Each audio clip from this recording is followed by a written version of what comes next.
नमस्कार दोस्तों, सीख देने वाली कहानी। दोस्तों, आज आपके लिए सीख देने वाली कुछ कहानियाँ लेकर आए हैं। आज के समय में कहानी एक ऐसा माध्यम है जिससे हम मनोरंजन में ही वह बातें सीख लेते हैं जो हम बड़ी बड़ी किताबें पढ़कर नहीं सीख पाते। जीवन में नैतिक मूल्यों को हम कहानियों के माध्यम से आसानी से सीख सकते हैं। बचपन से ही हमारी किताबों में ऐसी बहुत सी कहानियाँ होती हैं जिसको हम सुनते आए और शिक्षा लेते आए हैं। आज की इन कहानियों का उद्देश्य भी आपके जीवन में नैतिक शिक्षा संचार करना है। आपको सीख देने वाली कहानी से क्या शिक्षा मिलती है, आप हमें कमेंट करके ज़रूर बताएं। शब्दों की वापसी। दोस्तों, एक गांव में एक सफल व्यापारी रहता था। उसके पास एक अच्छी बड़ी दुकान थी और आमदनी भी अच्छी थी। गांव में सबसे ज़्यादा अमीर वही था। हर आदमी उससे अच्छे से बात करता और वह लोगों की बहुत मदद भी करता। वह दिन रात मेहनत और बाकी समय में पूजा पाठ भी करता।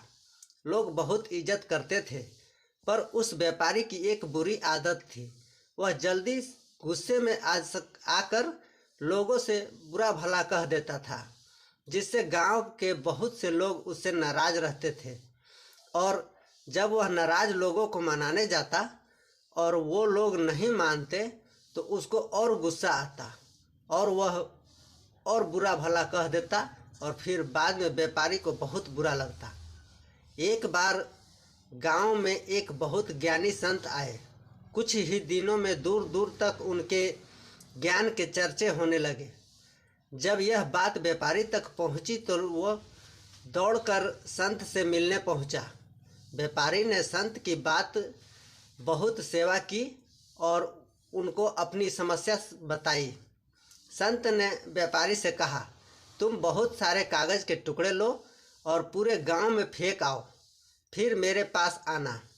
व्यापारी बिना सोचे समझे दिन भर कागज़ के छोटे छोटे टुकड़े पूरे गांव में फैला देता है और फिर संत के पास पहुंच जाता है। संत उस व्यापारी से कहते हैं, तुम्हारी समस्या का समाधान मिल गया है, बस तुमको एक काम करना है। तुम जाकर उन सभी कागज़ के टुकड़ों को इकट्ठा करके यहाँ ले आओ। अपनी समस्या का समाधान पाकर व्यापारी बिना कुछ सोचे समझे उन कागज़ के टुकड़े को इकट्ठा करने पहुंच जाता है।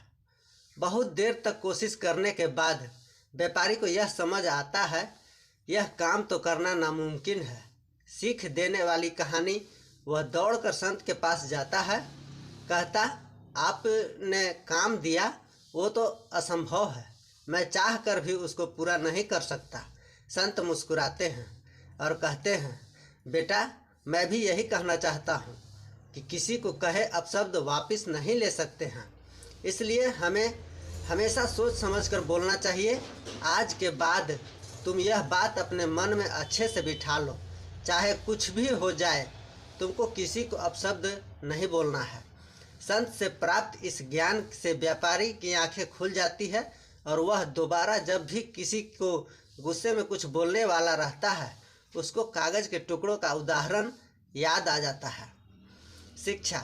इस कहानी से हमें यह सीखने मिलता है कि कितनी भी मुश्किल क्यों ना आ जाए, हमें किसी को अपशब्द नहीं बोलना चाहिए, क्योंकि अशब्द से हुए नुकसान की भरपाई करना असंभव है।